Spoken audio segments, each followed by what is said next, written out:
Olá, amores e amoras! Vamos continuar a nossa discussão hoje sobre desonra do Coetzee. E como eu mencionei, né, agora eu vou falar sobre 5 motivos para lermos essa obra e aí nós iniciaremos o nosso debate propriamente dito. Eu já até coloco aqui para quem quiser participar do debate, pode ir colocando os nomes aqui no chat, que aí eu vou seguir essa sequência dos nomes para chamar a fala, tá bom? E quando o pessoal for migrando para a reunião, eu vou liberando aos poucos, tá? Caso alguém procure vocês nos grupos, eu vou liberando aos poucos aqui normalmente, tá? Então eu vou compartilhar a tela e vamos continuar, né? Então, o blog da Companhia das Letras faz, né, uma menção interessante, dando 5 motivos para lermos Desonra. E eu gosto muito dessa organização que eles fazem, porque nesses 5 motivos nós temos uma síntese da obra. Então, conseguimos verificar 5 aspectos fundantes da obra que nos ajudam a refletir para o nosso debate. Né? Então, o primeiro aspecto é dito o seguinte, né? Com a pena afiada, marcada pela concisão formal e pelo tom seco do narrador, Coetzee retrata como ninguém em Desonra uma sociedade fraturada pelo ambiente do pós-apartheid na África do Sul. Nós sabemos, né, que terminando o período do apartheid, os problemas todos não se resolveram.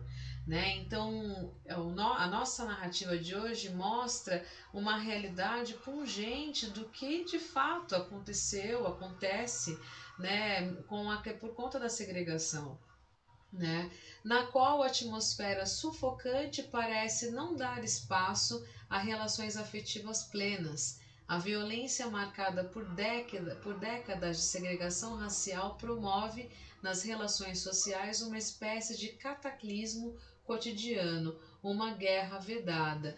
Então, hoje, na minha releitura de Desonra, inevitavelmente um dos pontos que mais me tocaram, que mais chamaram a minha reflexão, sem sombra de dúvida, foi a questão do apartheid, né? Foi um dos pontos assim mais fortes no meu ponto de vista nessa releitura.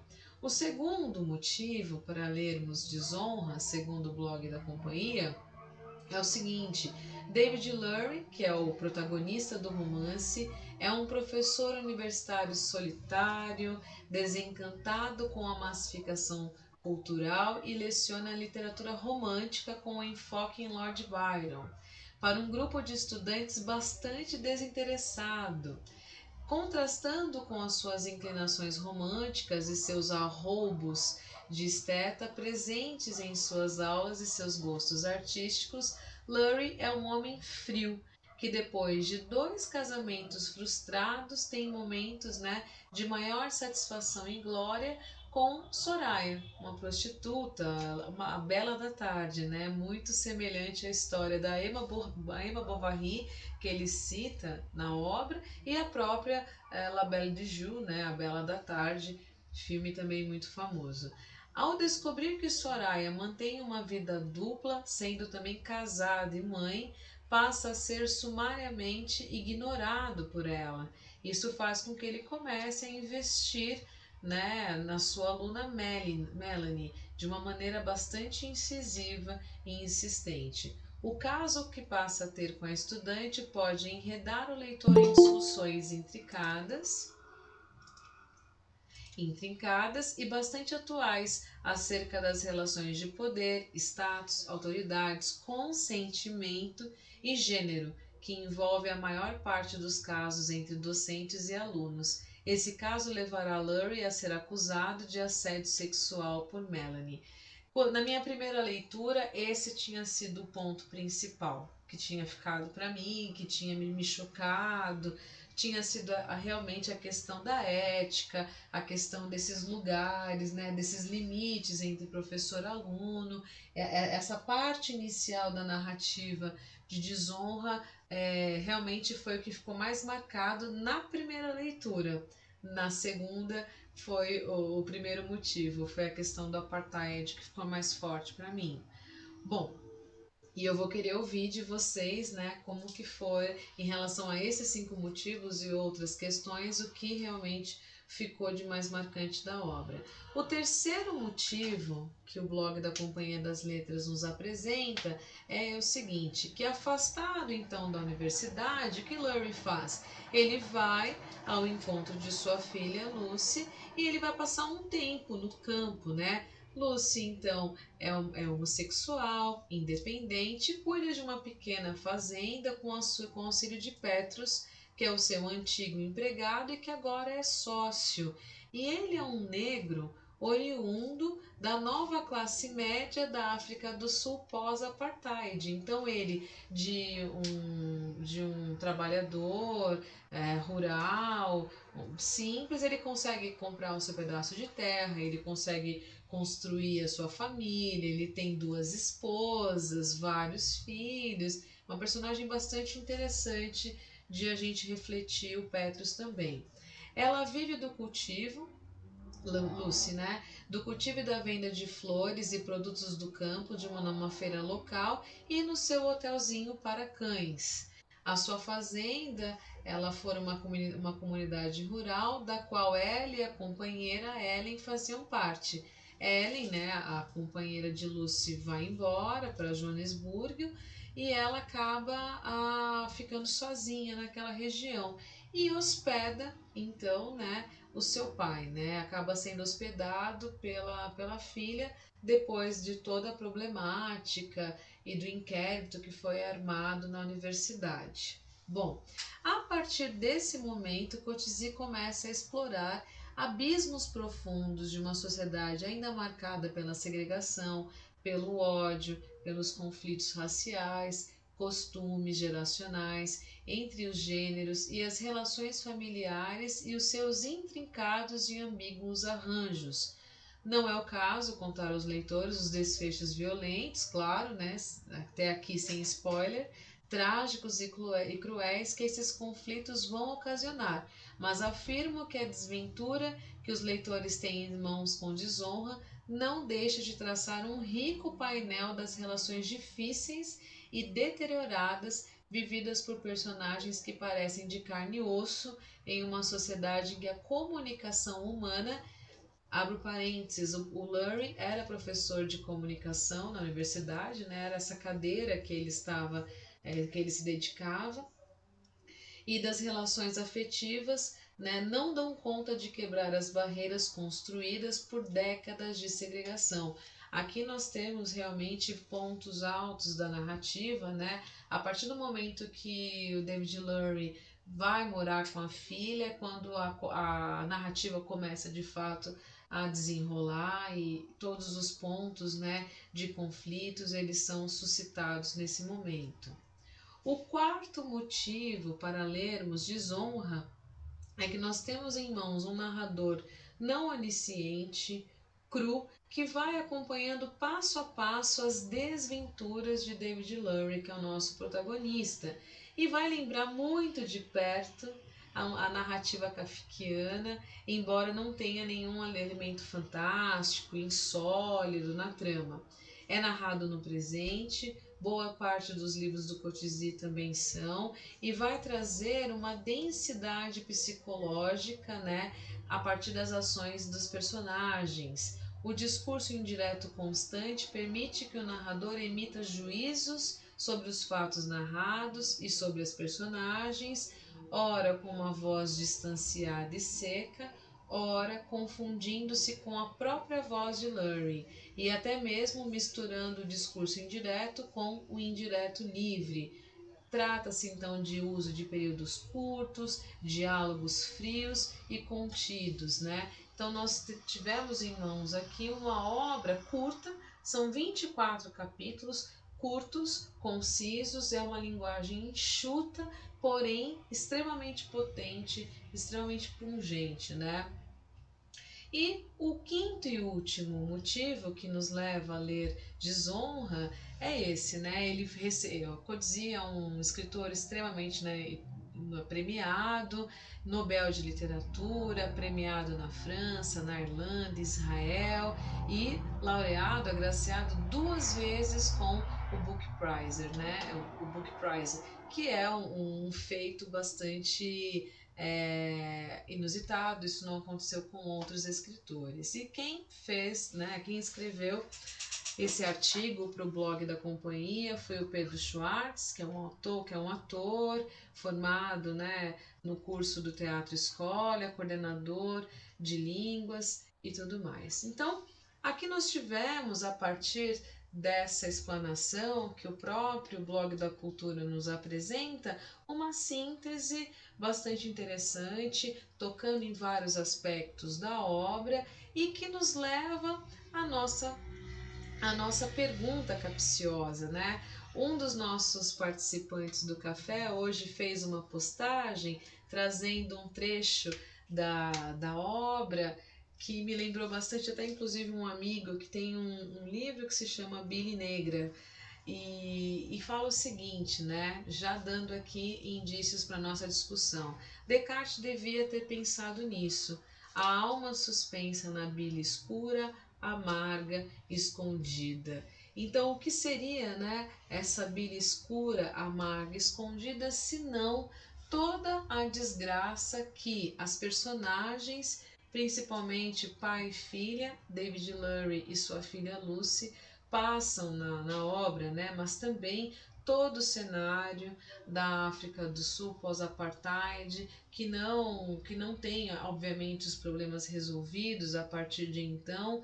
Então, a minha pergunta para abrir esse debate, para ouvi-los, para refletir com vocês, é o que leva então essas personagens a esse estado latente de desgraça, né? Lembrando que o título original dessa obra é Disgrace, e na tradução para o português, né, passou a ser desonra, mas a desgraça que é mencionada em vários momentos da obra, eu até destaquei no nosso debate, eu trago aqui para a gente discutir, eu fui grifando os momentos em que a palavra aparece explícita no texto, desgraça, né? Bom, e isso. Agora vamos ao nosso debate. Espero que vocês tenham gostado dessa explanação inicial, conhecendo um pouco do Coetzee, da sua trajetória, até mesmo, né, da questão do apartheid, para entender o que é o pós-apartheid, né, o que teria sido antes, o momento problemático mesmo. E agora vamos começar. Monique já está com a mãozinha erguida. Agora podem colocar, quem quiser falar já podem ir colocando os nomes. Eu abro a palavra desgraça e desonra, eu fui grafando na minha leitura também. Verinha, eu sou essa pessoa, né? Que eu conto quantas vezes a palavra aparece no texto e tal. Monique, querida, Monique, ó, já vou até ir tomando nota pra gente ter aqui, ó. Então, Monique, Marinês, Verinha, Rodolfo já estão na sequência para falar. Monique tá aí, querida? Monique. Então vamos lá. Eu não sei a ordem, né? Deixa eu anotar aqui, ó. Eu vou anotar para não me perder. Monique. Acho que ele já tinha falado lá em cima, né? Na verdade, ele tinha falado antes. Eli. Antes de mim tem uma outra pessoa, um rapaz, que ele falou ver. bem antes, mas eu não sei o Adalberto. nome dele. É o Acho que é Adalberto? Rodolfo. Rodolfo já tinha pedido antes. Então vamos lá. Sim. Rodolfo. Eu não sei levantar a mãozinha aqui, não achei essa Não tem mãozinha. problema. Desculpem. Mas ó, acho que aqui não tem a mãozinha, deve ser só no Teams. É que eu tô acostumada com o Teams, que eu dou tanta aula lá, e os meus alunos se organizam assim, levanta a mãozinha pra falar. Eli, a fala é tua, querida. Acho que o Rodolfo tá na frente, Quer Jana. dizer, Rodolfo, a fala é tua. Então tá assim, ó, Rodolfo, Eli, Monique, a Marinês, a Verinha também tinha falado, né? Verinha, o Adalberto. Vamos lá, pode começar, Rodolfo. Ok.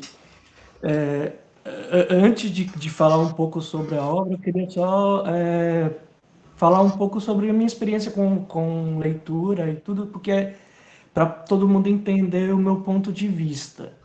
É, eu gosto de ler, mas não me foco num tipo específico, eu vou ler aleatório. Sou dramaturgo, trabalho com teatro, ator, escritor, diretor, então a gente tem várias visões e estudei essa parte de questão de escrever para cinema e, e TV. E também morei em países diferentes que traz essa visão da questão cultural. E por isso que eu quis fazer essa introdução para chegar nesse ponto. Que a primeiro ponto, quando você começa a ler Desonra, você tem a visão do protagonista da história, né, principal, narrado em primeira pessoa. Mas quando eu acabei, eu tive uma outra visão de quem é realmente o personagem principal do livro.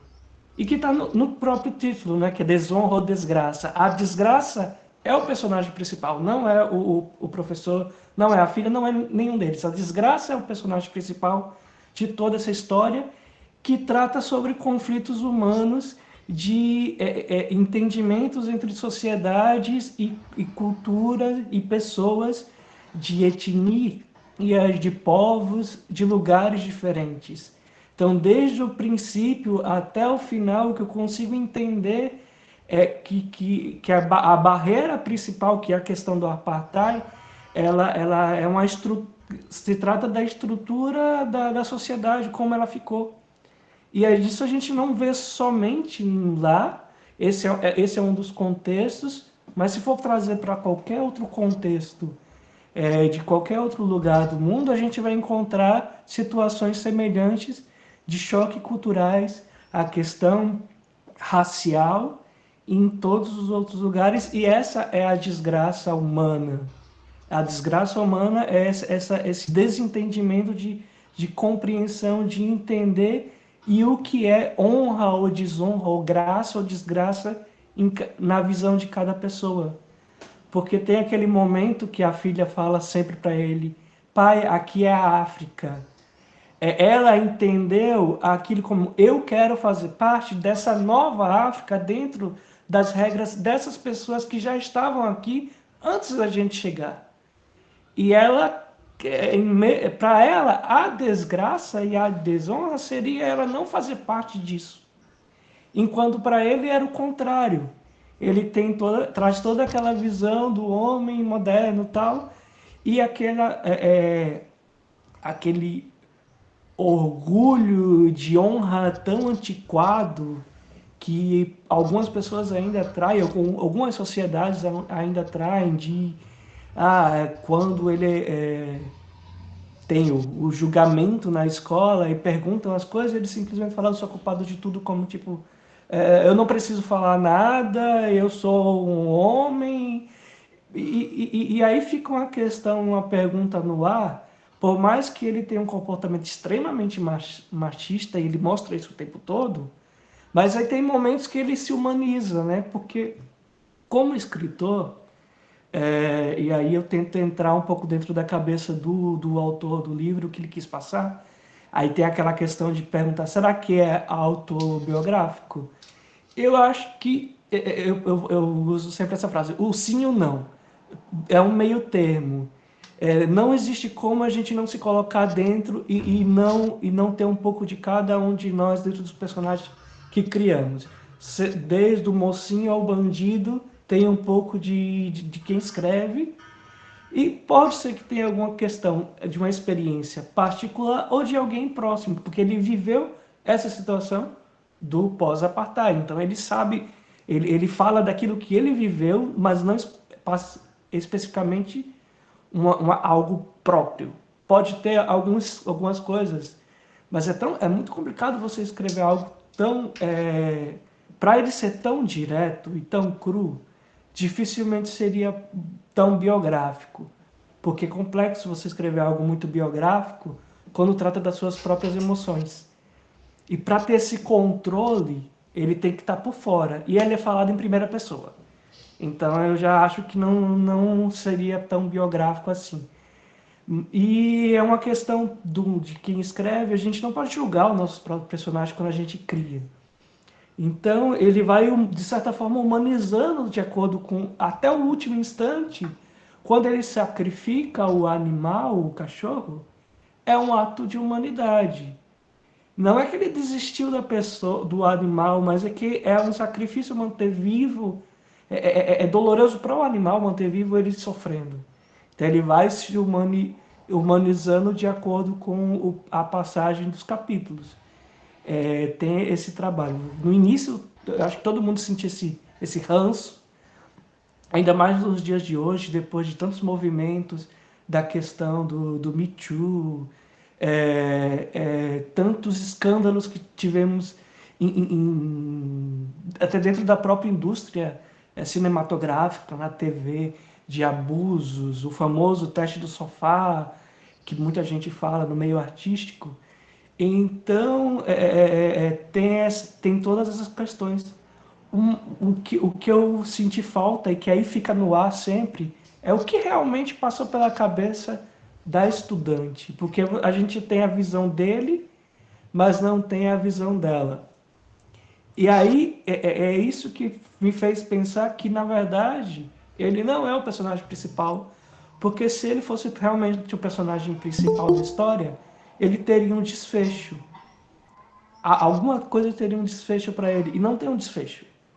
Não existe um desfecho da história como um todo. O que acontece é o que eu vejo que o autor quis trazer para toda a sociedade, é jogar na cara da sociedade a questão da diferença do que é desgraça, o que é desonra, como na tradução do português, que ficou muito bom, para até relacionar melhor, num contexto social. Porque em vários pontos ele tem esse jogo do que é realmente uma desgraça, do que não é. Para ele saiu com a honra de assumir toda a culpa, não questionar a aluna e sair da universidade. Enquanto para outras pessoas o questionavam, dizendo isso foi uma desgraça, e ele falando de que isso é uma honra dele, tipo, como um homem bem medieval, né? E aí tem o confronto com outra questão que para ele seria uma visão medieval ou antiquada, que é quando a filha aceita a questão de ser uma terceira mulher de um homem o membro da família foi um dos abusadores e aceitar toda a situação. Então é toda uma questão de um choque de cultura, um choque de visões, um choque de classe, de consciência de classe.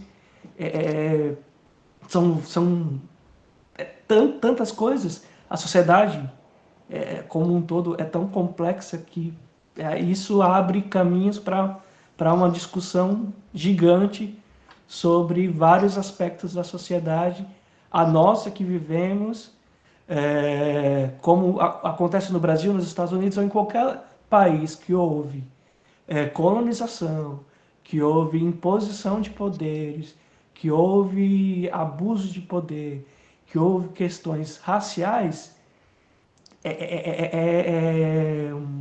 um assunto que não tem fim, porque foram muitos anos e não existe a reparação histórica, quando a gente fala, ela é tão complexa que tem coisas que não tem como reparar, porque ficou enraizado na sociedade. É como o nosso racismo estrutural dentro do Brasil, como existe em outros lugares, como o sincretismo religioso, que também faz parte de toda essa imposição, onde você tem um nascimento de outras coisas para poder sobreviver dentro disso. Então, essa é a minha visão de como eu li essa obra. Eu acho que eu já falei bastante, deixar dar voz a outra pessoa. Obrigado pela oportunidade. Olha só, Rodolfo. Peraí que eu tô mutada. Eu me mutei aqui. Olha só, Rodolfo, adorei que você trouxe vários pontos, né? Tenho certeza que os colegas vão costurar a sua fala, e eu acho que é interessante, só puxando um gancho, por você ser escritor, você olha também dessa perspectiva, né? E claro, né? Até que ponto isso pode ou não ser biográfico, até que ponto tem um espelhamento desse escritor nessa personagem, mas de tudo que você disse, uma coisa para mim que ficou muito forte é essa questão do julgamento, né? Nós, enquanto leitores e até mesmo o próprio escritor, em dados momentos podemos julgar essa personagem, né? E nós não estamos em condições de julgar nenhuma das personagens, né? Porque cada uma delas tiveram seus respectivos motivos para tomarem as atitudes que optaram por tomar. Né? Eu acho que eu fiz muito esse exercício de tentar não julgar e de calçar o sapato e de entender o que levou, embora eu tenha me causado muita ojeriza, mal-estar em muitos momentos, mas eu tentei fazer esse exercício. Obrigada pela fala, Rodolfo. Eli, querida, és tu. Oi. Legal que o Rodolfo falou várias coisas que eu acho que, pelo que eu quero falar, vão complementar o que ele falou. Ele pegou várias coisas, vários pontos, né? Mas o que eu gostei bastante, logo no começo do livro, foi uma das primeiras marcações que eu fiz no livro, é quando ele fala que ele vai dar aula de capacitação em comunicação. E quando você põe 101, significa que é o básico, né? Então está escrito comunicações 101, que é comunicações básicas. Então ele é um professor de comunicações numa universidade, e na descrição da disciplina está escrito assim: a sociedade humana criou a linguagem para podermos comunicar nossos pensamentos, sentimentos e intenções. E aí, fecha aspas, e aí coloca assim, sua opinião, que é a dele, né, do David, que ele não ventila, é que a origem da fala está no canto, e as origens do canto na necessidade de preencher com som o vazio grande demais da alma humana. E ele quer escrever alguma coisa relacionada à música, canto, a teatro com ópera, não lembro agora, mas ele tá ligado nisso, né? E, e eu fiquei pensando no que o Rodolfo falou e nas coisas que eu já tinha pensado sobre o livro, que eu li faz um mês já. Eu li logo em seguida do Outro Café, porque eu estava louca para ler esse livro, eu adorei. E uma desgraceira atrás da outra, e são várias camadas de desgraça, assim.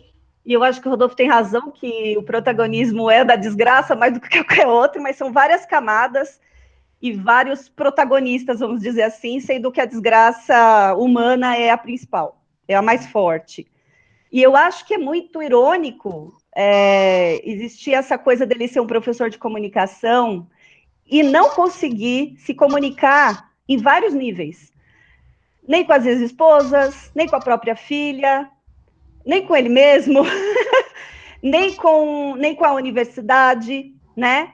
Ele não consegue ter diálogo. Eu acho que a ironia, e isso vai estender para a parte da África do Sul, do apartheid e tudo mais, o que é uma guerra, né? O que são guerras? São faltas de diálogos e de entendimento do outro, de aceitação do diferente.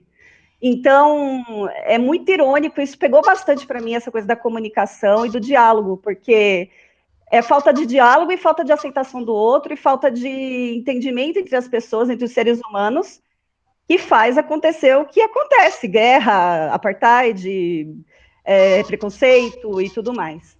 E assim, eu fiquei pensando também nas referências enquanto ele dava aula. Por exemplo, Byron, que é pessimismo romântico, e foi um cara que passou por várias desgraças também na vida, e eu acho que vai se desconstruindo esse homem branco, ele vai se desconstruindo conforme as desgraças vão acontecendo. São várias ironias que vão acontecendo. Por exemplo, ele é acusado de assédio e de estupro e a filha é estuprada. Então ele consegue ver, ou pelo menos as coisas acontecem para que ele tente ver os outros lados, né? Para que ele se sinta na pele da pessoa, da moça. Aconteceu com a filha dele, e a filha dele também não consegue conversar, ter diálogo, não quer falar sobre aquilo, não consegue aceitar, uma coisa muito dura, claro, mas isso vai aos poucos se desconstruindo esse cara, até o pico, que é a coisa da velhice, né? Que ele também se sente mal, essa coisa da velhice, dele ser uma pessoa que está sendo fragmentada por causa da velhice, de estar chegando perto da morte.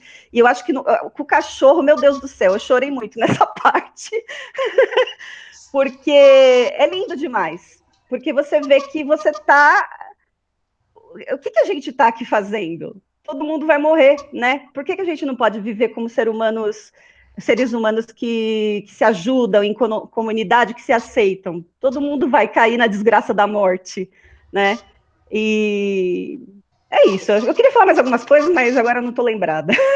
Ai, Eli, você fez um desenho maravilhoso, maravilhoso. E eu acho que essa questão da ironia é muito peculiar, né? Porque as coisas de fato, você fala, tudo que acontece com ele, num dado momento depois se espelha, desgraçando ainda mais a vida dele, né?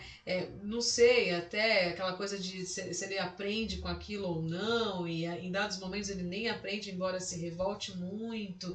Quando pega na filha, né, aquilo mexe de fato muito com ele, porque a relação que ele tem com a filha é uma relação de muito cuidado e amor, mesmo ele sendo aquela pessoa estranha, distante, fria que ele era. E também é muito irônico ele ser um professor de comunicação e não conseguir de fato se comunicar com ninguém. Eu acho que a ironia é um ponto bem interessante, uma chave de leitura muito interessante na obra, né? Não tinha dado nome para isso, mas eu gostei da maneira como você posiciona. Rodolfo, precisa ir, querido? Não, é que você deu tchau. Entendi. Queria fazer um breve comentário, se possível, sobre essa questão esse ponto levantado sobre a questão da comunicação, se Pode falar, possível. rapidinho, que a próxima a falar é a Sim, Monique. Pode falar. ok. É só falar que uma coisa que eu penso sempre é que às vezes as pessoas se atraem por aquilo que ela acha que falta nela.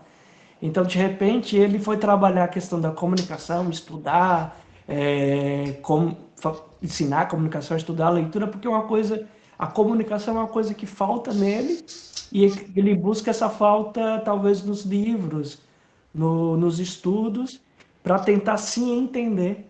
E é uma coisa que também aparece no. Mas, Você Rodolfo, começa. ele fala que ele acha que é insuficiente, né? A comunicação escrita, o diálogo é insuficiente. Ele vai por isso que acho que ele busca o canto, a música, entendeu? Foi o que eu Exatamente. entendi, pelo menos. Eu também entendo isso. E entendo também o ponto de tentar, no estudo, buscar, de repente, uma carência que você mesmo tem, né? Boa colocação, boa colocação. Monique, querida, você é a próxima.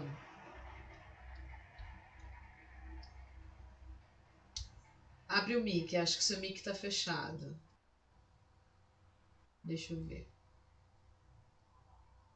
Não conseguimos ouvi-la.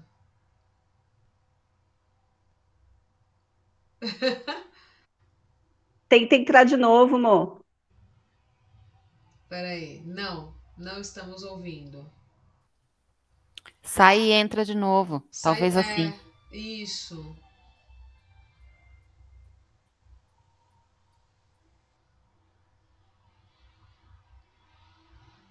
Ó, enquanto o amor tá resolvendo, Maria Inês, querida, pode falar. Deixa eu ver se a Monique conseguiu. A Marinês parece que Estão me saiu. ouvindo? Então, Sim, agora estamos te Agora tá ouvindo. ouvindo? Estamos. Ai, meu Pode Deus, falar. que Sim. loucura. Desculpa, gente. Imagina! Perdão, não sei o que aconteceu aqui. Não, vamos lá então. Agora está todo mundo me ouvindo. Vou tentar falar rapidinho que eu fiz aqui. Eu sou essa pessoa, né? Uma cola. Não, só para a gente situar aqui, o pessoal que não me conhece ainda, né? Uma das minhas formações é história, e uma das preocupações do ensino da história hoje em dia é a gente abrir o horizonte e tomar cuidado com aquilo que a Chimamanda fala muito bem, que é a história única, né? Então, um dos primeiros índices que a Joana põe lá, que é a replica lá do blog, é que o ambiente da história é uma sociedade fraturada pós-apartheid. Na verdade, a gente tem que pensar o seguinte: a África do Sul, ela passa por um processo de colonização muito parecido com o brasileiro. Portugueses chegam, dominam o ambiente, depois tem que se dividir, entrar em disputas por aquele território com holandeses e franceses, que inclusive, né, a mãe da Lúcia é holandesa, né? Esses holandeses, eles acabam entrando em guerra com os franceses, porque eles tiveram um período de guerra com os franceses, então eles acabam deixando de lado alguns territórios, deixando um pouco de atenção, e aí nesse clima, a Inglaterra se aproveitou desse abandono, né, porque eles estavam lá naquela guerra entre eles, e toma o território. E a África do Sul, ela só vai ser, abre aspas, independente em 1910. Né? Agora vamos imaginar que o Bartolomeu de Gusmão, lá, que é o cara que contornou o Cabo da Boa Esperança, ele fez isso em 1490 e alguma coisa. E a África do Sul, ela só foi conquistar uma independência, vamos dizer assim, em 1910. Então, se a gente pensar em sociedade, não dá para você falar que é uma sociedade fraturada no pós-apartheid.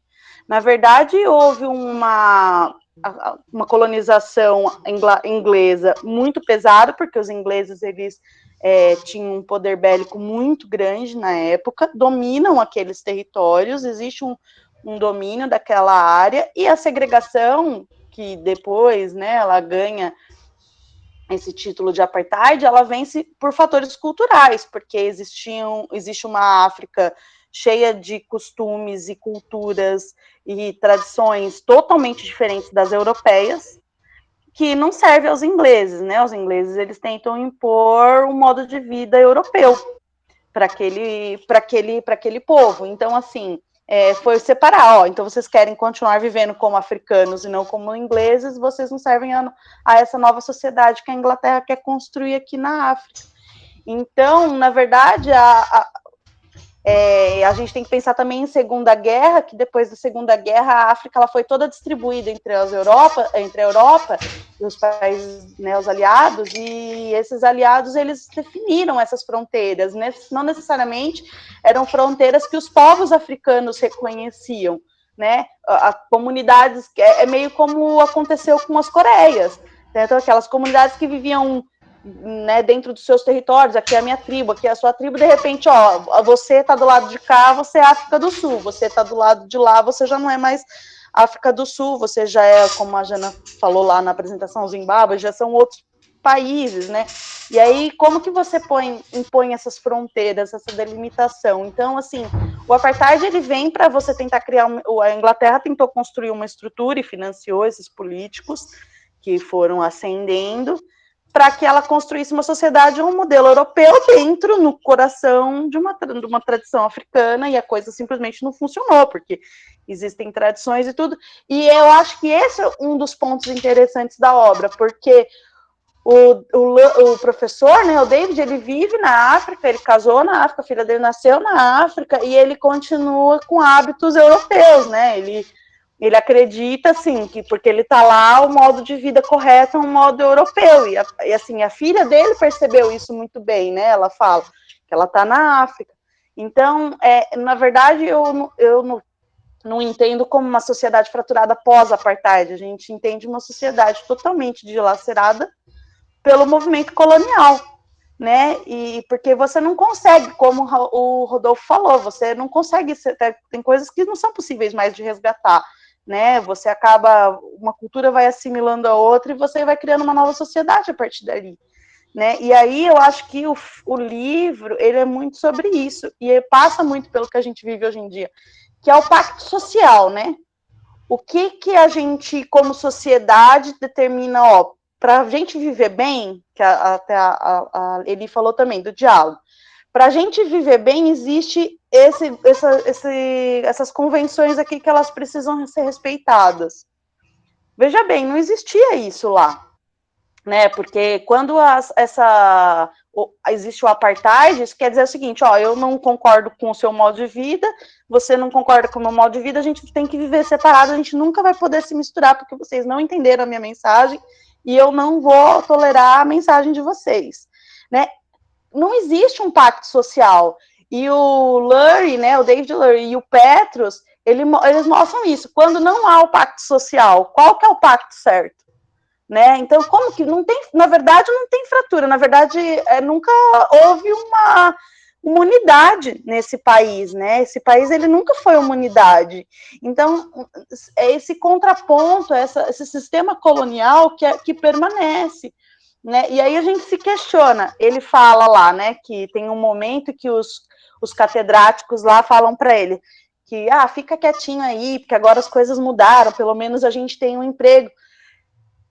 Ninguém está realmente comprometido em construir alguma coisa do zero, né? Então, assim, esse pacto social, essa sociedade, ela não fez esse pacto coletivo, ainda não se estabeleceu o que é para todo mundo, isso aqui, pelo menos, todo mundo vai ter que fazer para todo mundo. Depois, você gosta de azul, eu gosto de verde, aí tudo bem, mas isso aqui, pelo menos, a gente tem que combinar. Nunca houve essa combinação, pelo menos no cenário do livro, porque o cenário do livro é bem logo depois do apartheid. Então, para falar um pouquinho do apartheid, né, que é um negócio muito louco.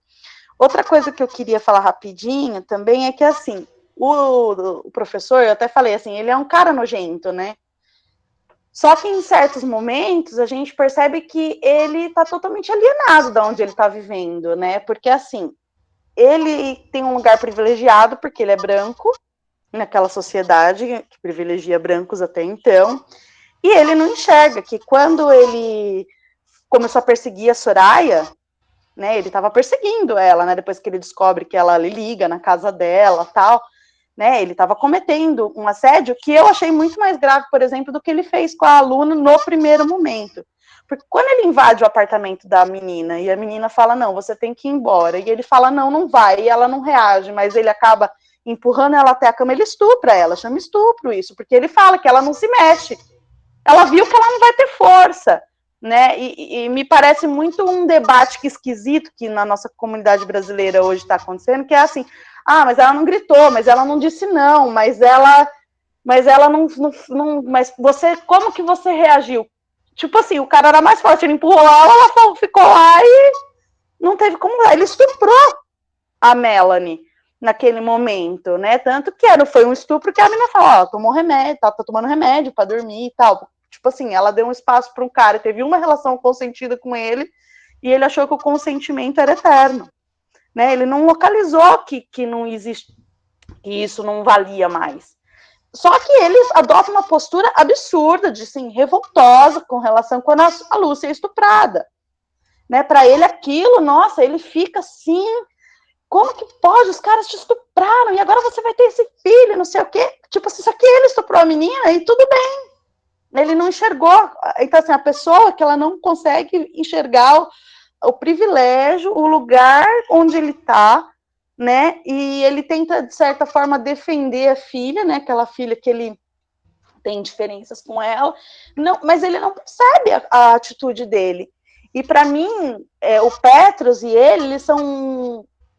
que assim, ele é um homem divorciado com aquele discurso do desejo incontrolável, né? Quando ele fala lá que ele tá, eu até coloquei lá no meu postzinho, porque para mim quando ele fala, ele tenta dar uma humanidade para os homens de capa, os velhos de dentadura que ficam, sabe, olhando e cobiçando as menininhas, né? É isso que ele tá tentando fazer. E ele acha que tudo bem, porque ele já foi um homem, ele tem desejo e agora ele tá velho e tal. E o Petros, ele é um homem totalmente preso aos costumes da terra dele. Então, ele vai lá, ele mantém as tradições, ele tem mais de uma esposa, a mulher não é autônoma, ele que manda na mulher, só que ele também é um homem provedor, ele também, né, faz a família e tal. Então, o livro, ele é todo sobre esse peso e contrapeso, eu achei, sobre esse pacto social que ainda não foi feito, esse pacto coletivo, ainda não se estabeleceu, porque não tem uma fratura na minha concepção, não há uma fratura pós-apartheid. Tem um homem que vive no sistema europeu, ocidental, e tem toda uma comunidade que vive de acordo com as tradições do que é africana, e não se misturam e nem se estabelecem. Né? Então, por que é desgraça? Porque ficou parecendo em certo momento que queria dizer assim, porque ele fez tudo isso, ele foi punido com a filha dele. Olha lá, sabe, assim, às vezes eu fiquei assim, mas eu não achei que é desgraça, eu achei assim, lógico, com certeza, todos são eventos trágicos, mas são eventos trágicos que acontecem o tempo todo com várias pessoas, não é do campo pessoal. Então, como que esse pacto coletivo vai se desenhar nessa sociedade se as pessoas elas se comportam assim, sem sair do seu lugar de privilégio e o outro falando assim, não, agora tudo para o nosso povo. Tipo assim, eu não quero viver bem, vou assimilar tudo para o nosso povo. Então, para mim, é essa a reflexão mais forte que o livro provocou. Obrigada, gente.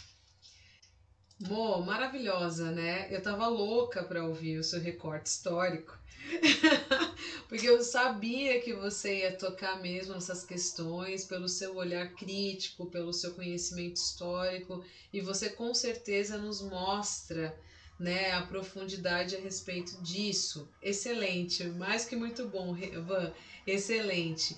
E a nossa reunião, ela tá aqui apontando que em 10 minutos. E como a gente vai até 5h30, a gente tem tempo, né? Então eu tô deixando já o próximo link aqui para vocês deixarem. Eu já deixei de um jeito que vocês clicando já conseguem entrar. Esse vai dar mais certo, só para ficar no gargalo, tá? E agora eu vou passar a fala para Verinha, que ainda dá tempo de a Verinha falar nessa reunião aqui. Verinha, querida, é Ai, contigo. é tanta coisa que a Monique falou que eu nem sei se vão falar mais. Não, aquilo que ela falou do pai com a filha, eu pensei nisso também, a primeira coisa que me veio. Aí entra o machismo, né, sabe? Dizem que tem o pai, né? Por exemplo, se outra que acontece com outra, parece que não incomoda tanto, né? Mas com uma filha e tal, né? Então tem muita coisa. Ao mesmo tempo, eu achei que parece que ele desistiu, né? Quando ele deixou de pedir perdão, ele admitiu que errou, mas ele o tempo todo se justifica, né? Com essa história do desejo, que ele fala um homem mais velho não pode ficar com a menina, porque a menina tem que procriar, e aquela coisa, né? Então ficou muito forte. E ao mesmo tempo parece que eu senti um pouco de.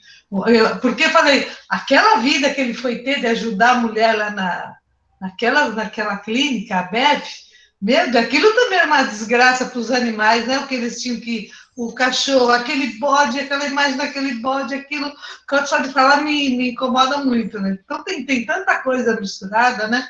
Então, agora, eu não consegui entender como a Lucy aceitava, assim, com uma certa resignação, né? Parece que para ela ficar naquele... Mas, como você falou, ela entendia o que era a África, né? Então, eu consegui ter essa outra visão. Agora, ele mesmo nascendo lá, que você falou que ele tem aquilo do europeu, talvez venha aí esse machismo dele. Então, eu acho que tem desonra, a desonra é uma desgraça, né? Que nem a menina, que ele pode dizer que ele não violou, mas como você falou, foi um estupro também da menina, né? Mas eu acho que com a filha foi diferente, porque, como ele disse, a filha ainda foi violentada 2 vezes por ela ser, pela orientação sexual dela, né? Foi pior ainda, né? E mesmo assim ela ia continuar, aceitar casar com ele. Ela tinha uma visão assim que eu cheguei até, acho que é porque eu não entendi, porque acho que o que a Monique falou deu para entender mais. É tanta coisa, né? E tinha até anotado o que mais quer falar. Mas e no fim, quando ele volta, a Eliana falou que ele não se comunica, quando ele foi falar, pedir perdão lá para a família da moça também, né? Foi meio estranho, até depois o pai ligou para ele, você está fazendo isso para voltar, para conseguir seu emprego de volta, né? Ao mesmo tempo, me pareceu que ele não sentia falta, assim, do trabalho como professor, porque também acho que ele não conseguia se comunicar, né? Como ele disse, né? E também está difícil comunicar com aluno, né? Como a Jana sabe, né? Eu, quando dei aula, achei terrível. E ele disse que eu estava vendo, o Coetzee também é linguista, né? Ele também é linguista. Então, eu falei, então, não sei se ele desistiu ou era só para não pedir perdão, ele preferiu perder, né, o emprego, lá mudou de vida, ele chegou lá, mesmo não tinha o conforto que ele tinha, parece que na casa dele, lá na casa da filha, né? E no fim, então, quando ele volta, parece que ele se pune, que ele fala que ele vive em julgamento, né? Parece que está cumprindo uma pena pelo que ele tinha feito, né? Então, é mais ou menos isso que eu falo, tem que cuidar. Você sabe falar melhor que eu. Ah, Verinha, que isso, querida? Você é sempre fofa. Eu falo E sempre do lado fora, pessoal, e assim, né? fora que você é escritora também, né, Verinha? Então, como Aí, escritora. isso do autobiográfico, quando eu vi a imagem do Coetzee, eu falei, a orelha dele está vermelha. Não é ele, não é ele. Mas eu acho que o escritor, mesmo que você não fale, não conta uma história que aconteceu com você, quando você fala de alguém, eu percebo, às vezes você pega lá uma historinha sua, você acaba, mesmo sem perceber, incluindo lá Tem sempre na um pouco de si, é, eu tem acho que é bastante, inevitável. tem bastante. Eu vi. A Da Verinha é uma orelha, fofa. eu falei, a orelha, eu falei, meu Deus, Vera, não é, ele não é o Lauri, ele é o Coetzee. Não é isso. Maravilhoso. Meus amores, para a gente poder finalizar, como eu já deixei o próximo link, vamos migrar para o próximo, para a gente poder finalizar com tranquilidade, todo mundo passar para lá. Espera aí, tá? Deixa eu já abrir aqui. Eu já abri e aí a gente passa para lá. Vamos lá.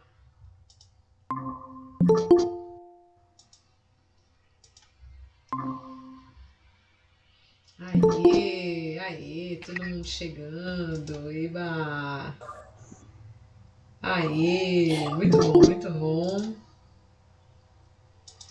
Todo mundo vindo. Pessoal, cliquem aqui no link para ir para o próximo. Isso, isso. Permite todo mundo chegando. Mo, coloca por favor lá no grupo do café, querida.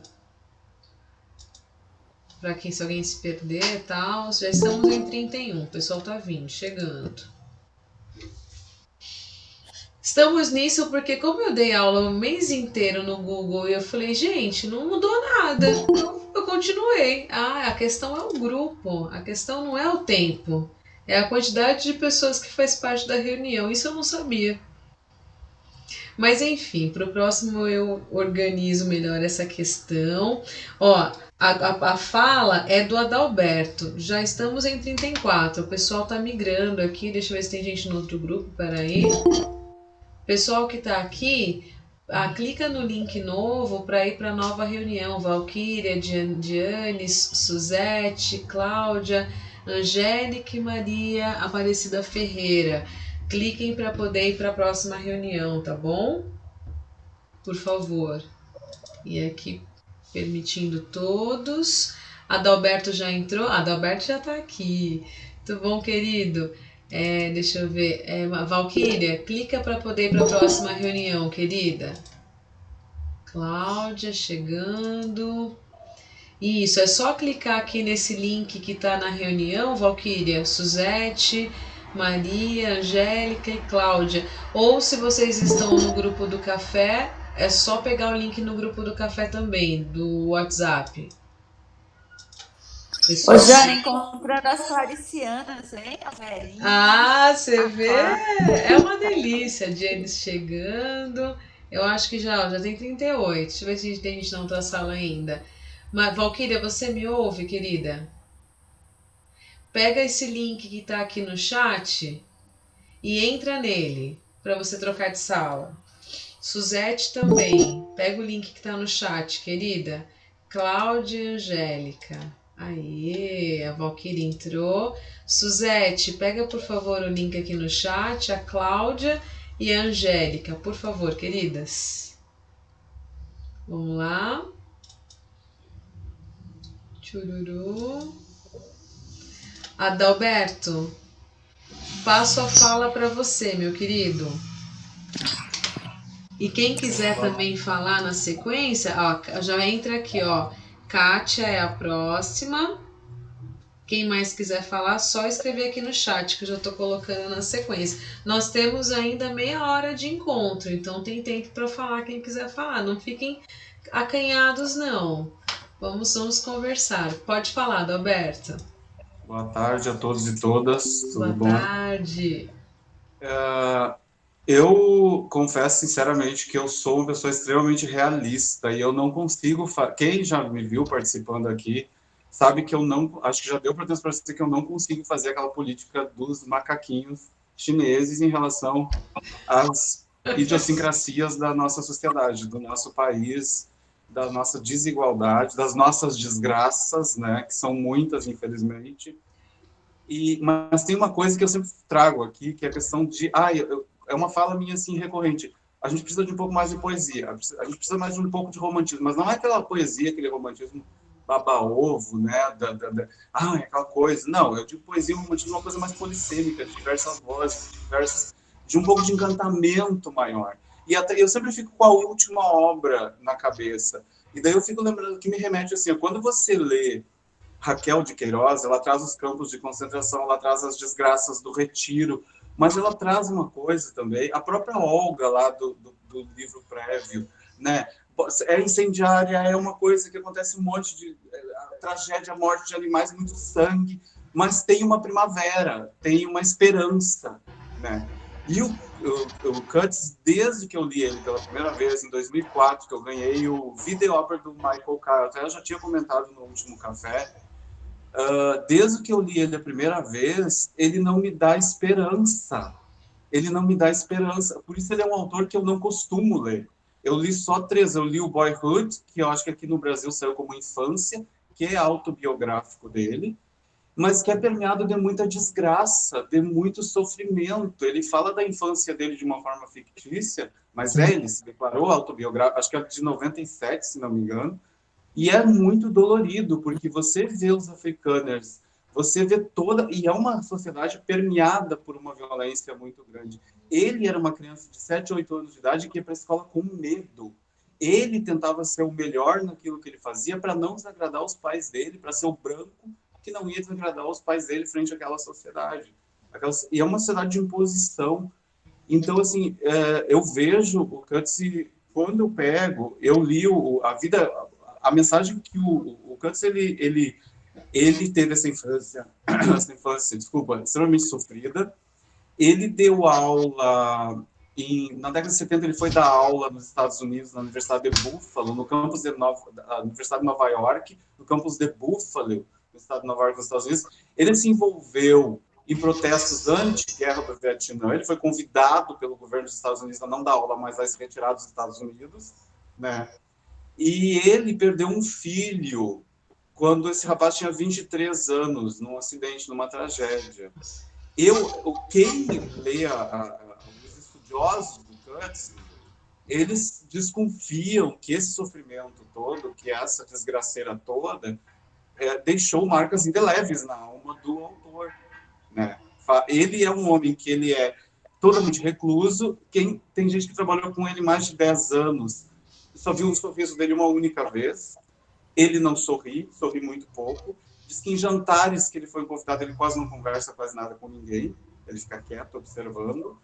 Eu acho que isso transparece muito na obra dele e me causa uma angústia quando eu leio, um sofrimento muito grande, um desconforto, uma falta de esperança, apesar de eu ser realista, extremo, me causa uma esperança, uma desesperança, um desconforto, uma desgraceira interna, sabe? E foi esse livro o que me permeia. O Coetzee, ele é um anticristianismo, isso é declarado dele. Não anticristão, não é isso que eu estou dizendo, é um anticristianismo.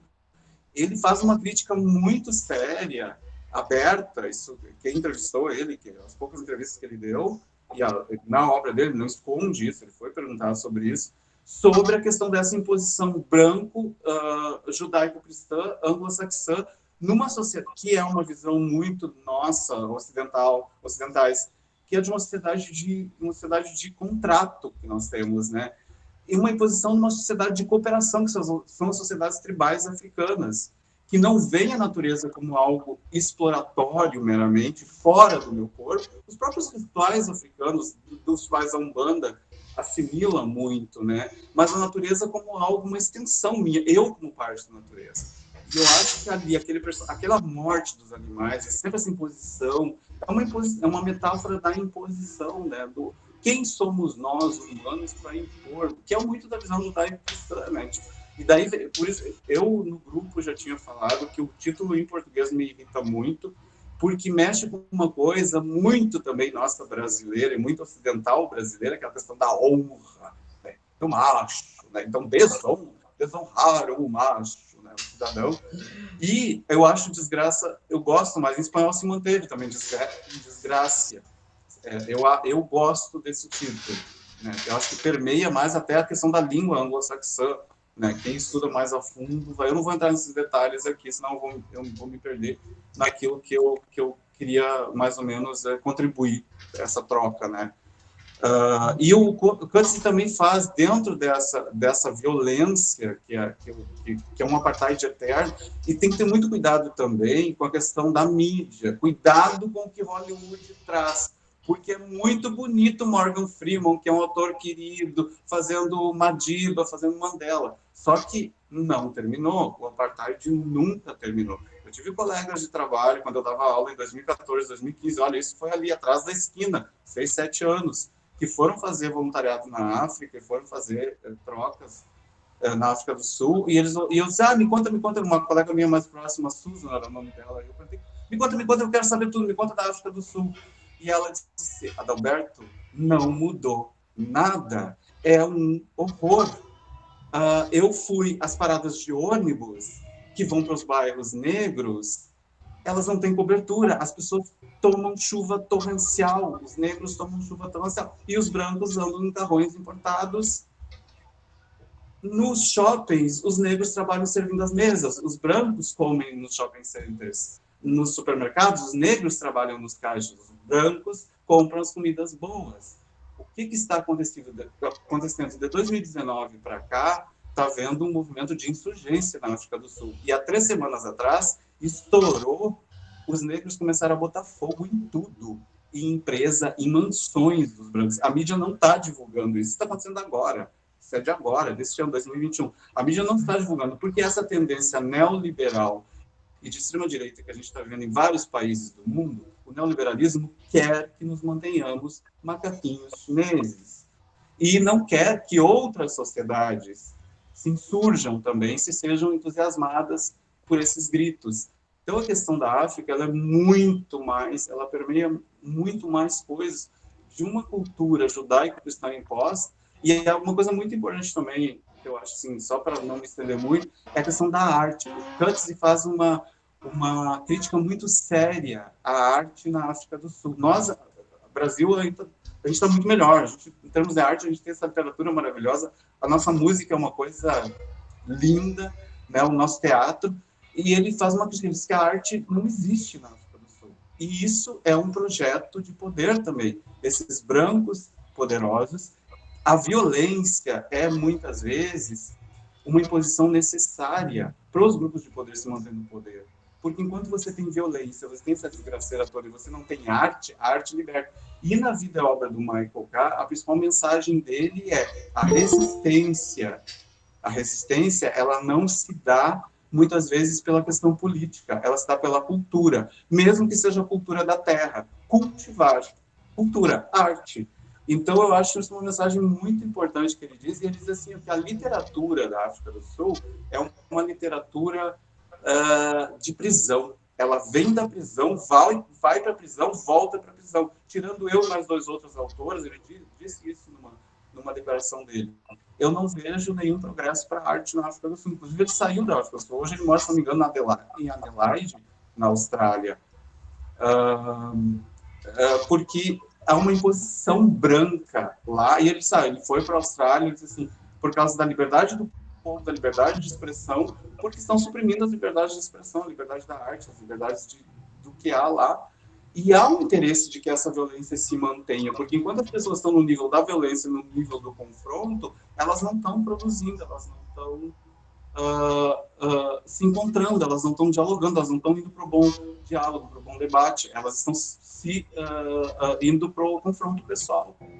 É um interesse dos grupos de poder que não haja arte, que não haja cultura. E indo para a obra em si, eu acho que a grande questão que ele bota com esse homem escroto, eu não tenho pena nenhum desse homem, são 2 coisas. É a questão do sucesso do homem branco, né? Que você tem que suceder, né? Você é branco e você tem que ser sucedido. E esse homem é um fracasso total, uma desgraça. Ele não sucede. E isso confronta muito, porque a gente copia muito um modelo aqui no Brasil, né? Desse modelo anglo-saxão branco, de homem de sucesso. Homem, principalmente, né? O homem que tem sucesso, não é a mulher branca, né? E esse macho, a única coisa que ele serve é para explorar menininhas, porque tirando isso, eu não tenho identificação nenhuma com esse cara, eu acho um escroto do início ao fim, né? E eu acho que fica também uma questão muito grande, que eu não quero nem falar sobre isso, coloco só como um pinguinho, que é a questão da ética.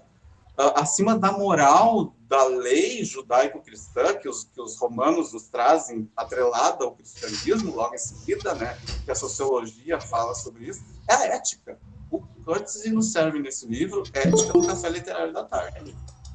Não sei o que vocês acham disso. E era isso. Desculpa se eu me estendi demais. Obrigado. Não, você arrasa, Adalberto, né, eu fiz meu uma filho? pergunta para você aí no chat. É isso que eu ia falar, Adalberto. A Eli colocou uma pergunta aqui. Vou reproduzir a pergunta. Achei excelente. Reproduz, por favor, que eu não consigo ver aqui. Ó, ela fala assim, ó, Adalberto, uma pergunta. Não há arte ou as atividades artísticas africanas ou tribais podem existir, mas são esmagadas pelo que se considera arte pelo mundo branco? Mas eu acho que eu já respondi na explanação, assim, talvez a forma de eu colocar não tenha ficado muito clara, não me fiz entender, mas ele mesmo diz isso, e eu disse agora há pouco, há arte, só que há uma violência que permeia as relações, incentivada pelo grupo de poder, que são os brancos, para que essa arte nunca venha, há uma arte pungente, urgente, querendo gritar, né? Só que não há um interesse muito grande para que isso se mantenha dessa forma. Só que o que acontece? Está havendo revolução, está havendo sangue, está havendo mais violência, porque chega um ponto que é um furúnculo. Eu pego as palavras de uma psiquiatra, essas palavras não são minhas. Há um tempo atrás definiu. A sociedade brasileira está indo para um nível de já viram um furúnculo, é uma coisa que fervilha, é uma coisa que vai crescendo, e às vezes ninguém dá bola para aquilo não incomoda, e de repente desculpa a comparação chula, a comparação nojenta, nós já que falamos de desgraça, e aquilo explode, e aquilo não para de verter, entendeu? A África está nesse nível. Por quê? Porque quando você trabalha coisas melhores, que é essa poesia, que é essa esperança que a arte nos dá, você não tem a violência, você sublima a violência, sabe? Eu não consigo sublimar lendo Coetzee. Me dá uma angústia muito grande, me causa um desconforto muito grande. E talvez seja isso mesmo que ele quer causar, ele não quer né, dourar a pílula. Né? Quem vê o sofrimento dele, acompanha a história de vida dele, desse homem, né, do autor, né, talvez seja isso. Né? Há muitos estudiosos dele que cogitam isso. Né? Perfeito. Perfeito, Adalberto. Perfeita essa ponderação.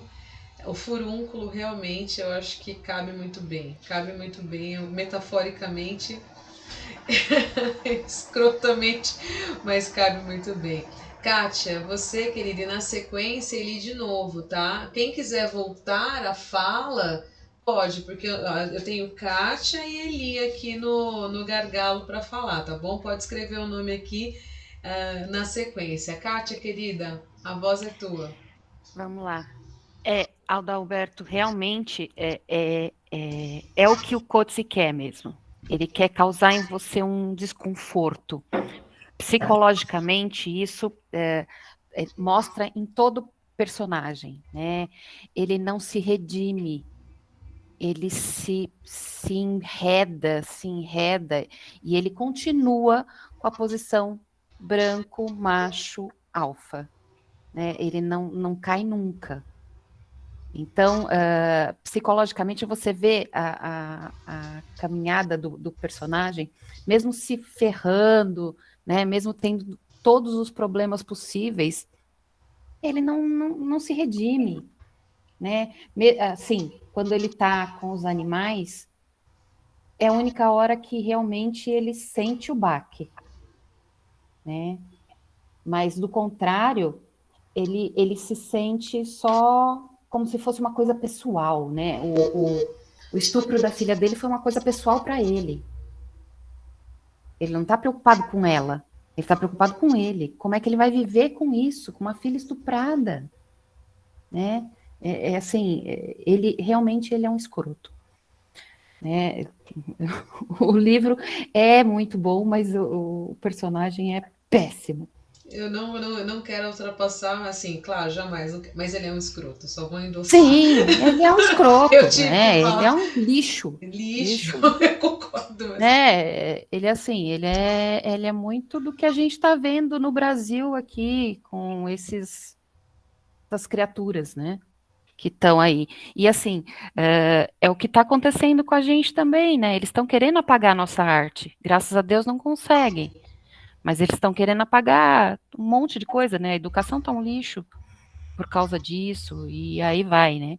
Então, a África do Sul é um país que sofre desde que foi colonizado. E a África, num geral, né? A África eram vários países que se transformaram só em 54. Eles tinham muito mais. Cada reino era um país. E aí a colonização fez isso, né? Como fez aqui no Brasil, né? Nossa população indígena cada um era um país, né? Mas assim, e o Coetzee, realmente, os livros dele, eles não dão esperança nenhuma, porque ele perdeu a esperança, né? Por isso que ele saiu da África. E isso é muito triste. Mas é interessante porque a gente, quando lê, a gente começa a ver, né, ter a visão dele, e aí você fala assim, putz, ele não tem esperança, mas será que eu tenho? Né? Então, eu acho que é isso que é o interessante. Foi isso, gente. Obrigada. Perfeito, perfeito, Catinha. É desolador, mas a sua fala perfeita. Eli, querida, pode continuar. Eu estava pensando aqui, quando eu entrei na faculdade, que a gente estudou literaturas africanas, né?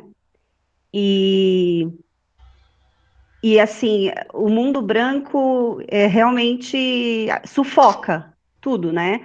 A arte, literatura. Eu me lembro que acho que era Angola, que a gente estava vendo, que só foi em 1974 que teve a independência. Se eu não me engano, é isso a data. Ou 79, não lembro, mas é muito recente. E a arte, ela era passada, a literatura era passada oralmente, né? De geração em geração. Então, ela existe há muito tempo, e ela existe ainda, e realmente concordo que tem sido sufocada. Não sei como é que estão as, as, uh, as revoluções ou as tentativas de sobrevivência do povo em cada um dessas tribos, desses povos, dessas etnias, mas sei algumas coisas, né? Eu fazia aula de francês com uma professora que é de Camarões, e o irmão dela foi assassinado faz pouco tempo, numa revolução que está tendo lá desde 2010, eu acho, ou 2006, agora não sei, que eu sou muito ruim de data. E eu fiquei me perguntando, depois da fala do Adalberto, assim, que a arte que está pungente, como ele disse, ela sempre esteve ali. Eles são povos que sempre estavam ali com a sua arte, que a gente não, às vezes não considera arte, porque a gente está olhando com o olhar do ocidental, do branco, tal. E eu fiquei pensando num livro que eu li antes, faz pouco tempo, para o Café Preto, da Carol, que se chama O Espírito da Intimidade, né? E fala de vários aspectos de uma etnia africana, que foi duro de ler esse livro. E até no Café Preto, até ela e todas as pessoas que estavam conversando, né, debatendo, falaram que sentiram resistência. Eu senti bastante resistência como uma pessoa aqui do Ocidente e com um pensamento branco, né, de mulher branca, nessa sociedade que a gente tem os valores que a gente tem, porque lá são coisas naturais, certas coisas que a gente não aceitaria aqui. Então, aí eu fiquei tentando associar esse livro e as coisas que as mulheres, por exemplo, elas são trocadas, né, de homens com outras mulheres, então não tem essa coisa da mulher é no cara, o cara é da mulher, de uma mulher, os filhos são de várias pessoas, nasceu de duas pessoas, mas eles são filhos de todos, e tem umas coisas bem assim interessantes, e eu fiquei tentando comparar isso com o livro do Coetzee, que é na aceitação desse homem branco, dessa nova forma de sociedade e de matrimônio ou de relações que seja que tem no livro. Então é muito difícil para a gente associar isso como uma coisa naturalizada, porque nós somos de uma sociedade diferente, que tem outros valores que, sem querer, a gente acha que são os valores certos, né? O que é certo, o que é errado, né? Então, é complicado. Claro que tem o mínimo, né, eu acho que vai atentar contra a vida, eu acho que é uma coisa que deveria ser de todas as sociedades, né? Não, ser contra aquilo que atenta à vida do ser humano. Mas essas outras relações matrimoniais, relações de amor e tudo mais, fiquei tentando associar, né, o que eu vi no livro do espírito da intimidade, que fala especificamente de uma tribo de lá, de uma sociedade lá, né? Não sei se usar essa palavra tribo é pejorativo, mas eu acho que é tribo mesmo que se fala, e dessa etnia, dessa comunidade que aparece no Coetzee. Então, eu fiquei me perguntando, assim, quanta coisa a gente não sabe, né? Tem que aprender a aceitar também como são as relações em outros locais. É difícil, eu acho que eu não me daria bem em antropologia, porque eu teria muita resistência, assim, de enxergar isso, apesar de saber que é um recorte da vida da gente, um recorte cultural da nossa sociedade, do nosso pensamento, do jeito que a gente vive e acha que está certo, vamos dizer assim. É complicado. Não estou falando da coisa do estupro, nada disso. Estou falando dos relacionamentos, tá? Perfeito, Eli, querida. Na sequência, a Verinha diz ter uma dúvida e a Clau Boim quer falar também.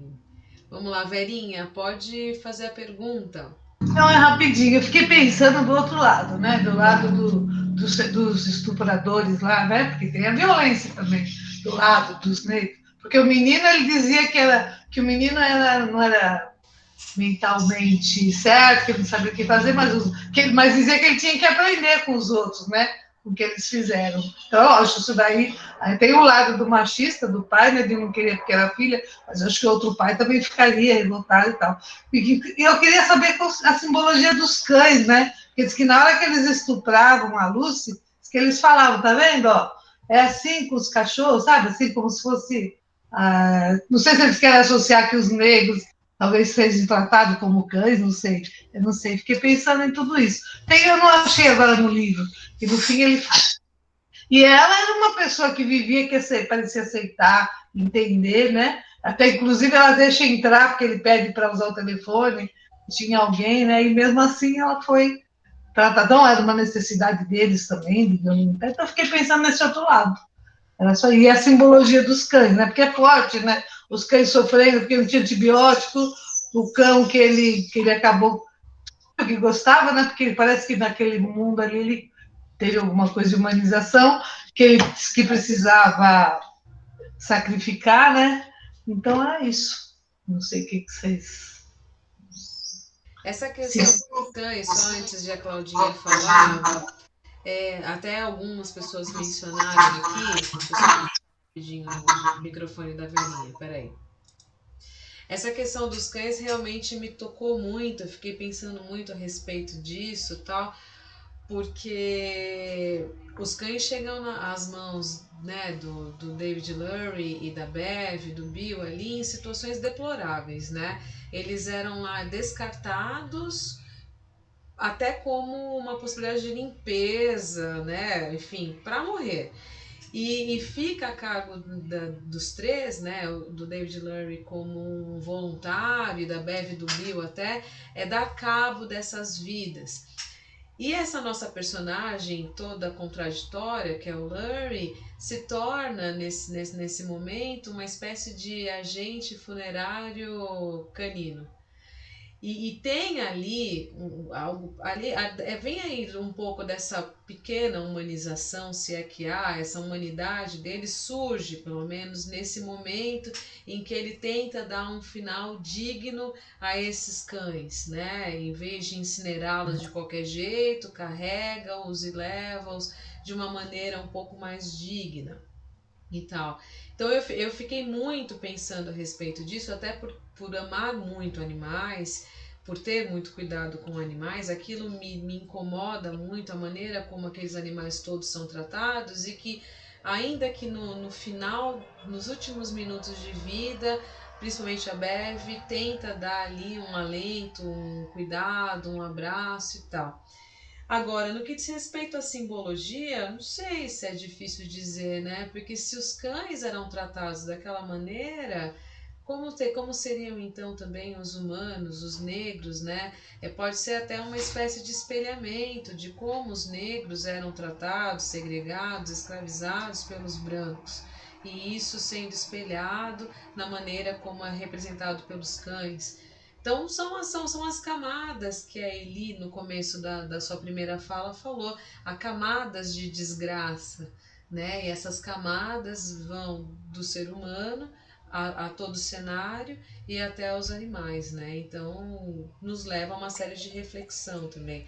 Agora, muito difícil atravessar e fecha, a narrativa fecha com a questão, né, da eutanásia, daquele cão que o Larry se afeiçoa, e até trazendo o final da obra, que deixa em aberto, alguns de vocês, acho que foi o Rodolfo, falou, não tem um final. Justamente até talvez não tenha um final, porque, como a Monique disse, não houve uma solução para essa questão toda do apartheid, para toda essa problemática. Então a obra também continua aberta, propõe essa abertura porque o problema está em tensão ainda, o problema existe ainda, o problema está em aberto. Então lá no final, fechando com a questão dos cachorros, né, Verinha? Então, assim, ele atravessa a sala, foi o último? Baby Shaw pergunta. Tem mais um. Abre a porta do compartimento, venha. Curva-se, abre os braços. O cachorro arrasta a parte traseira aleijada, fareja seu rosto, lambe sua face, seus lábios, sua orelha. Não o detém. Venha. Levando-o no colo como um carneiro, entra na sala de operações. Achei que ia deixar esse para a semana que vem, diz Baby Shaw. Vai desistir dele?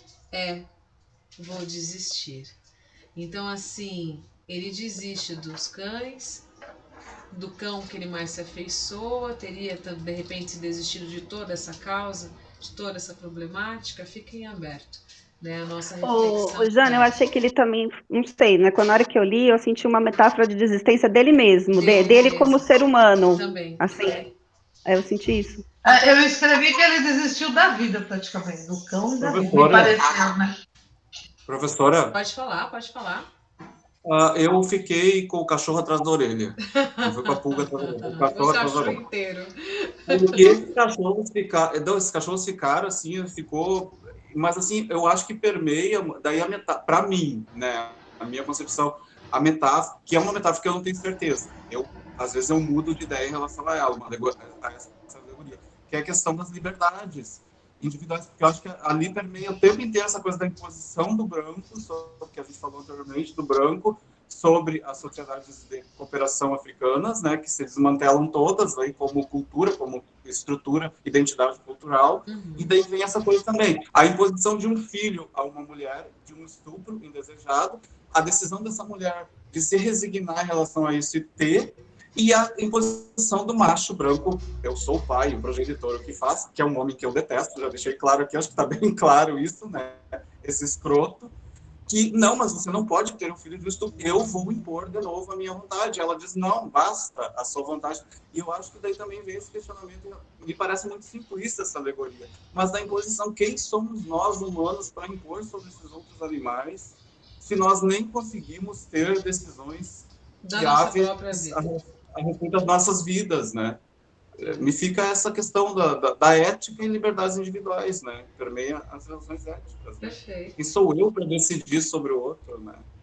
em todas as camadas que aparecem no livro, né? Quem sou eu para decidir, para julgar, para, né, enfim, para invadir o espaço do outro, porque são muitas invasões também que acontecem, né? Uma série de invasões que E eu não sei acontecem. se foi que eu li em algum lugar ou foi no próprio livro, que agora eu não sei, porque eu vi também um vídeo de um professor da FGV falando sobre o livro e sobre o Coetzee, que os negros fizeram como se fosse uma espécie de vingança, não sei se vingança, mas reparação, aquilo, de ir pegando as coisas das pessoas brancas que estavam ali nas regiões.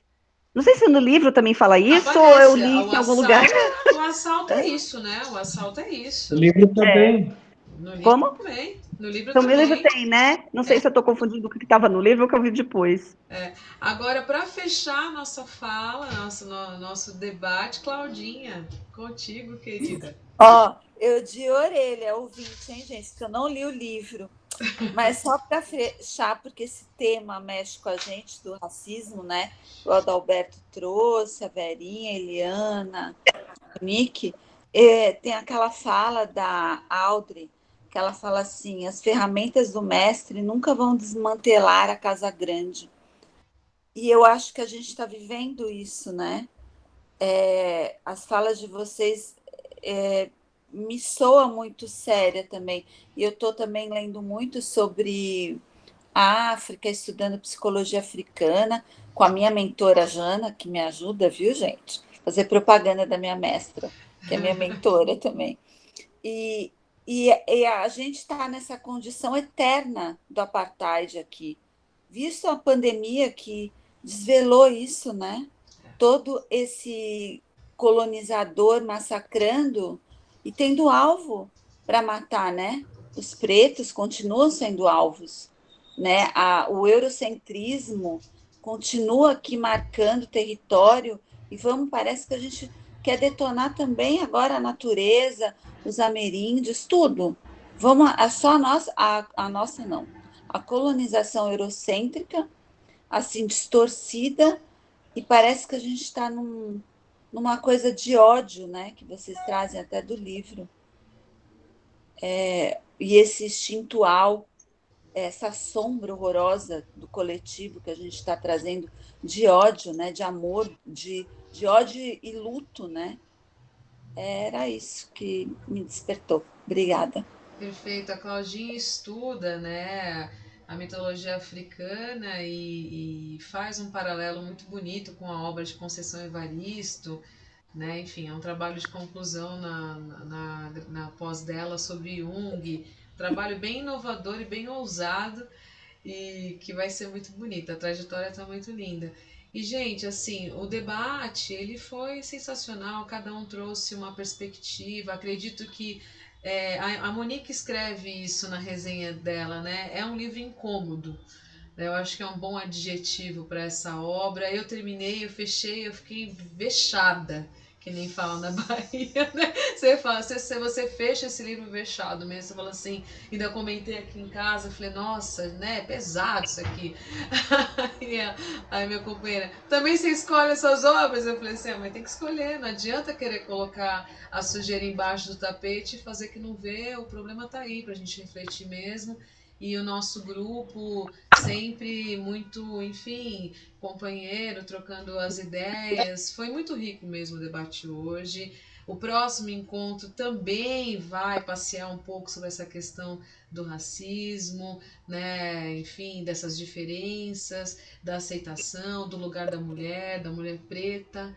Então, nós estamos ainda no mesmo cenário, né, numa outra perspectiva, mas ainda falando de uma problemática semelhante. Então, eu deixo aí o convite para o nosso próximo encontro, dia 26 de setembro, às 15 horas, nesse mesmo bate-local.